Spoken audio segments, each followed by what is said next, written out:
Olá, meu nome é Gustavo Neuber, estou aqui com o André Teodoro.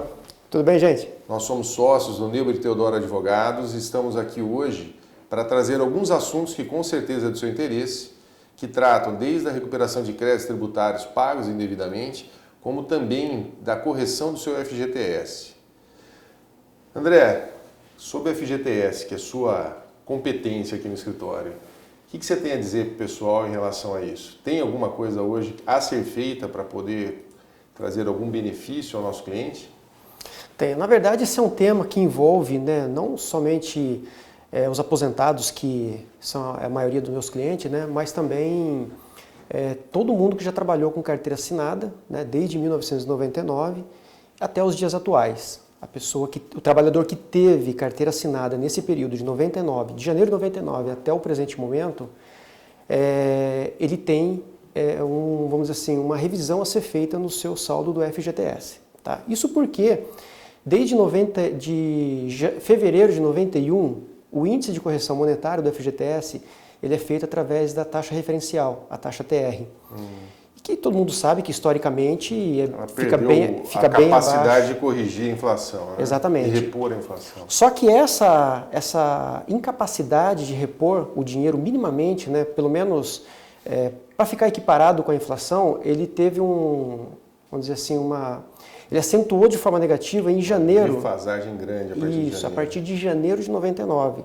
Então, desde janeiro de 99 que a TR ela vem perdendo para a própria inflação. Ela não recompõe nem mesmo a perda da desvalorização da moeda. Exatamente.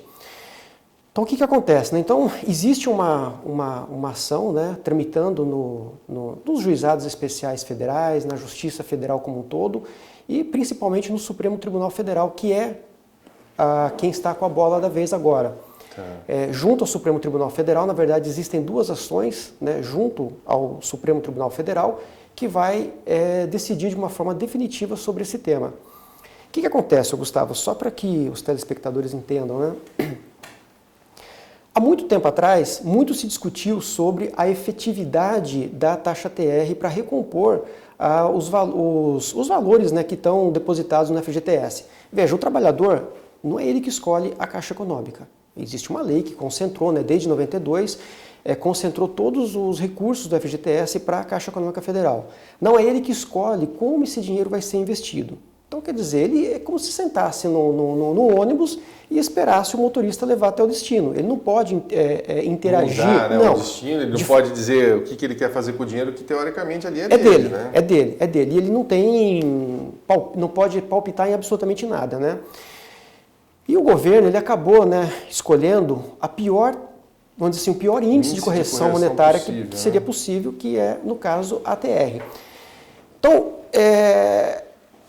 começaram-se então a ajuizar ações na Justiça Federal questionando essa defasagem do índice, pedindo então que a Justiça aplicasse um índice que fosse mais favorável. Que pelo menos garantisse a reposição da desvalorização da moeda. Exatamente, que recomposse pelo menos a correção monetária efetiva dos valores.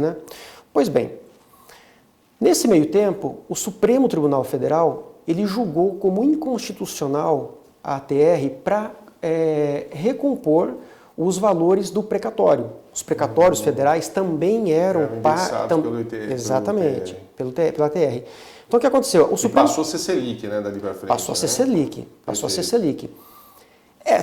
Passou a ser Selic, mas a Selic, na verdade, tem um período. Que quando a gente fala de precatório, é um emaranhado de legislação que acaba. Mas enfim, a grosso modo deixou de ser TR, passou a ser Selic, tem suas particularidades em algumas questões, mas em regra é isso. Mas num primeiro momento até um determinado período, foi o IPCAE. Então, tem um determinado período que é o IPCA e depois foi substituído, então, na verdade, a taxa Selic passou a ser aplicada na Justiça Federal para recompor os precatórios a partir da emenda constitucional número 103 de 2019, que foi a reforma da Previdência. Então, a reforma da Previdência, ela trouxe como inovação exatamente isso, que a o índice de correção seria a Selic. Mas até então foi estabelecido que seria o IPCA-E, justamente por conta dessa ação que eu me refiro, para substituir a taxa TR. Pois bem, esse é um ponto. Bom, o pau que bate em Chico também deve bater em Francisco, né?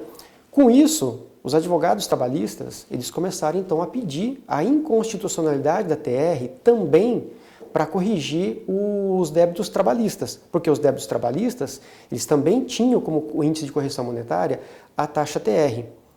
Ora as bolas, se é inconstitucional para aquilo, também deve ser inconstitucional para isso. Sim. E de fato foi isso que aconteceu. O Supremo Tribunal Federal, ele reconheceu a inconstitucionalidade e determinou então que os débitos trabalhistas também deveriam ser corrigidos pelo IPCA-E. Depois acabou havendo uma modulação dos efeitos, que depois do ajuizamento deveria ser a Selic também e tal, mas os créditos até então não ajuizados eram então corrigidos pelo IPCA-E. Certo. Pois bem, agora chegou então a vez do FGTS. Então o que acontece, né? Os juízes de primeira instância, os tribunais federais, eles vinham reconhecendo essa inconstitucionalidade até que essa matéria foi afetada pelo Superior Tribunal de Justiça, né, pelo Superior Tribunal de Justiça. E o Superior Tribunal de Justiça, então, ele acabou julgando improcedente essa ação, né, improcedente, falando que somente uma lei poderia alterar isso, que não caberia ali o Poder Judiciário, mas que, tendo em vista que já haviam duas ações tramitando no Supremo, questionando a constitucionalidade da TR, então a palavra final ficaria mesmo com o Supremo. Pois bem, agora está previsto para que o Supremo Tribunal Federal, né, salvo engano, está na pauta do primeiro semestre de 2023 para ser julgado esse tema, né, onde obviamente vai afetar aí, segundo expectativa, mais de 70 milhões de brasileiros. Nossa Senhora. Exato. Então, assim, não há como prever um julgamento, o resultado desse julgamento, né, que vai ser feito no Supremo Tribunal Federal. Mas a expectativa é que o STF mantenha o entendimento que ele manteve lá atrás nas correções das verbas trabalhistas e também para as questões de precatório. Seria muita incoerência o Supremo Tribunal Federal julgar inconstitucional um tema para uma determinada matéria e julgar constitucional para outra. Né? Então, não faz assim, sentido. Não faz sentido. Então, assim, a expectativa... Para a mesma regra, você tem duas soluções, né? Exato. Assim, o índice ele é deficitário, ele é imposto, ou seja, você não opta por ele e a opção que lhe é dada é a pior possível. Exato. Aí você fala, bom, eu não aceito. Existem outros índices que repõem a inflação de forma mais fidedigna, mais correta. Eu quero um índice desse. Aí o judiciário falou, tudo bem, na questão trabalhista você tem direito. Na questão de precatórios federais você tem direito. Aí no FGTS ele vai falar que você não tem direito? Qual seria a motivação? Né? Não tem como ele falar, né, que em duas ocasiões o mesmo Supremo Tribunal Federal falou que a TR realmente ela é inconstitucional e, portanto, não deve ser usada para corrigir os valores. Sim. Então, não nos parece razoável que tenhamos uma decisão contrária a isso, né? Mas, como nós estamos falando de verba pública, de valores que, sem sombra de dúvida, vai impactar, violenta, né, vai impactar. Exato. Então, acredita-se, né? Acredita-se que haverá talvez uma modulação desses efeitos daqui para frente, para minimizar esse impacto. Mas hoje o que a pessoa que tem carteira assinada desde dezembro ou janeiro de 99 que você falou? Janeiro, né? de 99. Janeiro de 99. Desde janeiro de 99, o que ela precisaria para poder ingressar com essa ação antes do julgamento do STF e, eventualmente, até ela ter aí a proteção, né, de, tendo a ação ajuizada, ser protegida contra uma modulação que venha a impor esse resultado dali para frente? Então, é assim, o que acontece, né? As pessoas me perguntam, é necessário entrar com a ação? Veja, se a pessoa não entrar com ação e o Supremo falar, né, decidir que a TR ela é inconstitucional, o que vai acontecer? A Caixa Econômica ela não vai aplicar o novo índice. Né, ela vai ser obrigada a adotar o novo índice. Ela é obrigada, não tem como. Mas, aqui que está o detalhe. Muito provavelmente que as pessoas que não entraram com ação vão ter direito a esse reajuste daquela decisão em diante. Essa talvez seja a modulação. A modulação, penso eu, né, e assim, a maioria dos juristas, né, que estudaram a fundo esse assunto, não pode haver uma modulação que venha a contrariar a própria lei. O que acontece? A pessoa que ingressa com essa ação, nós estamos pleiteando os últimos 30 anos. E não acredito que qualquer modulação possa intervir nesse particular, porque nós estamos falando de lei. Né? Deixa eu só fazer uma explicação do que é a modulação, né, para o espectador que não conhece esse termo. A modulação nada mais é que uma possibilidade do STF dizer a partir de quando a decisão que ele está ali proferindo vai surtir efeitos para o mundo real. Ou seja, na teoria ele decidiu lá, olha, agora o índice deixa de ser TR e passa a ser Selic, ou passa a ser IPCAE, enfim, qualquer outro índice de correção inflacionária. Todavia, como isso vai gerar um impacto muito grande nos cofres, surte efeito essa decisão que reconhece a inconstitucionalidade da TR a partir desse julgado para frente. Isso é uma modulação. Ou ele diz assim, ó, só vai surtir efeito para daqui 2 anos. Então ele modula para frente, daqui 2 anos vai passar a valer essa regra. Modular é moldar a decisão no tempo, para quando ela vai ser aplicada, enfim, é dar uma ajeitada para muitas vezes não impactar de forma destrutiva aos cofres públicos. Né? Exatamente, muito bem colocado, Gustavo. E por isso que nós entendemos que é importante entrar com ação o quanto antes. Por quê? Para poder pegar a prescrição trintenária, que é o que nós estamos pleiteando. Ah, entendi. Né? Existe uma... Porque cada mês que passa é um mês a menos que ele recupera É um mês a menos últimos que ele 30 recupera. anos. Então, se ele entrar hoje, considera 30 anos para trás da data do ajuizamento e vai contar os meses seguintes até o dia que ele for efetivamente julgado. Efetivamente julgado. Se ele entrar depois do julgado, o período que tem entre a data de hoje e a data desse julgado, ele vai perder. Exato. Lá atrás, né? Assim, ele vai retroagir da data do julgado 30 anos e vai ter um período que ele já poderia estar contando a seu favor se tivesse ajuizado a ação, que ele vai perder. Exato. E muito se confunde também, né, a questão a questão da prescrição é muito confundida também com um tema que foi julgado recente pelo Supremo Tribunal Federal, porque veja, existe uma súmula do Superior Tribunal de Justiça dizendo que a prescrição do FGTS ela é trintenária. Né? A prescrição para a revisão do FGTS ela é trintenária. Mas o Supremo Tribunal Federal, ele julgou cerca de uns 4, 5 anos atrás, mais ou menos, dizendo que a prescrição do FGTS é de 5 anos. Então, inclusive, a própria Caixa Econômica Federal, na sua defesa, ela alega que, sendo procedente a ação, deve ser aplicada a prescrição de 5 anos, conforme o entendimento do Supremo Tribunal Federal. Mas são coisas distintas. São coisas distintas, por quê? Porque a prescrição a que se refere o Supremo Tribunal Federal é aquela prescrição trabalhista. É o empregador que deixou de recolher o FGTS do empregado. Então, nesses casos... Mas para a revisão dos depósitos são 30 pela anos. pessoa que é dona dos valores... 30 anos. 30 anos. Então, assim, em resumo do que você está dizendo é o seguinte, né? Que hoje existe um índice de correção que está sendo questionado no STF sobre a constitucionalidade dele, que a pessoa precisa entrar com essa ação pedindo a substituição da TR por um índice mais favorável. Essa matéria, muito provavelmente, a ação que você entrar vai depender da decisão desse recurso que hoje está lá no STF de um processo que vai dar repercussão geral e aí a decisão de lá vai aplicar no seu caso. Isso. E que a pessoa precisa entrar o quanto antes porque tem um prazo prescricional de 30 anos que já está sendo contado. Cada mês que passa é um mês a menos que vai retroagir para ela. Exato. E que se houver a procedência lá no STF desta ação e eles decidirem, por exemplo, pela Selic ou por um outro índice, vai ser aplicado retroativamente essa taxa, vai retroagir em 30 anos o cálculo, e todo o valor que for considerado, que deixou de ser pago em razão desse novo índice, ele terá direito de pleitear junto à Caixa Econômica Federal, é isso? Sim, exatamente. Isso provavelmente, assim, dependente do valor que a pessoa tenha lá, vai ser um valor significativo. Nós temos casos que chega aí, assim, mais de 80% do valor que a pessoa tinha do depósito. Poxa, né?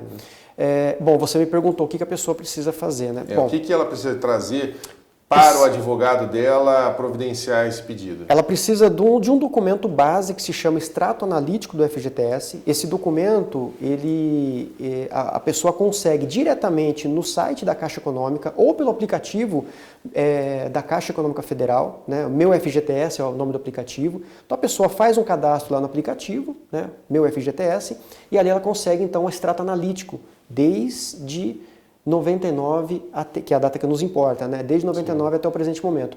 Com esse extrato analítico, ela pode levar o profissional da sua confiança, onde ele fará um cálculo de viabilidade, para saber se é viável ou não. E aplicando qual índice? O IPCAE. IPCAE. Perfeito. Então ela vai pegar, vai substituir a TR pelo IPCAE, a diferença de valor que der, ela tem direito de requerer o pagamento para que a Caixa pague a ela essa diferença. Essa diferença. Agora, tem um detalhe, né? O que vai ser julgado nessa ação junto ao Supremo? Vai ser julgado, primeiro, se a TR é inconstitucional, o que nós acreditamos que realmente vai ser.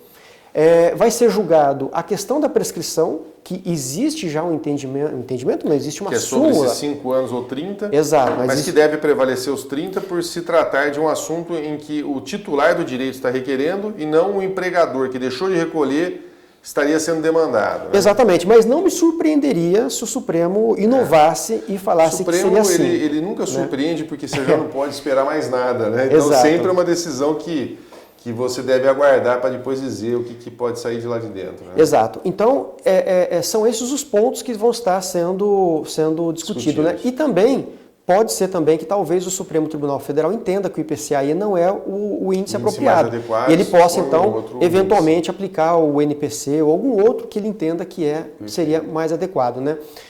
Bom, que a ação será procedente, tudo indica que sim. Agora, nos resta saber como será a declaração de procedência para que o trabalhador não fique totalmente a ver navios, né? Mas que também... Não quebre as contas do caixa Até porque, né, assim, lembrando, né, quando teve aquela questão do espírito inflacionário, a Caixa Econômica também teve que repor por conta dos índices, né, do Plano Bresser, Plano Collor e tal. E foi criada uma contribuição social, né, que era aquela... Os 10%, sobre o valor da multa rescisória, né, que até hoje está em vigor para fazer um caixa para a Caixa Econômica poder pagar a dívida que ela, na verdade, foi condenada a restituir ali, né, a correção do Plano Bresser, enfim, né, os expurgos inflacionários. Então, quer dizer, estamos em vias de ver mais uma decisão dessa natureza e que pode, às vezes, até acarretar numa nova uma arrecadação por um outro tributo que venha a ser criado para suprir esse déficit de caixa. Né? Então é isso, Gustavo. Então, resumidamente, seria isso, né? Entregar, então, o extrato analítico com o advogado de confiança para fazer um cálculo, né, para analisar a viabilidade da ação e ingressar com ação judicial no juízo competente. Perfeito. Tá? Lembrando que todos que tiveram carteira assinada desde 99 até o presente momento têm direito a essa revisão. E é isso. Legal. Boa dica, porque eu acho que todo mundo que está ouvindo aqui, se nunca trabalhou com carteira assinada, é porque nasceu milionário, né? Então, provavelmente vai ter interesse nisso. André, e até a gente encerrou aqui, mas me veio na cabeça, né? Me tira uma dúvida. Quem já sacou o FGTS, ele tem ainda esse direito de pedir a revisão dos valores que ele já tirou de lá de dentro para eventualmente receber aquilo que ele deveria ter sacado, mas não pôde em razão da TR ter sido o índice de correção? Não, com certeza, Gustavo. A pessoa que já teve o saldo no FGTS, sacou por qualquer razão, quer seja por desemprego, porque levantou para comprar casa própria, não tem problema. Se já teve saldo, ela tem direito a essa revisão também. Só pega esse extrato e calcula. Pega o extrato e calcula com os valores que deveria estar ali. E se, por acaso, a pessoa que foi lá a titular dos depósitos, né, a beneficiada, né, pelos depósitos que foram feitos do FGTS, já tiver morrido, os herdeiros poderão requerer em nome dela Podem sim. Cálculo para poder fazer a restituição desse valor? Pode sim. O espólio, né, ele é um direito que ficou para trás e o espólio tem o direito de fazer esse requerimento sim, com certeza. Perfeito.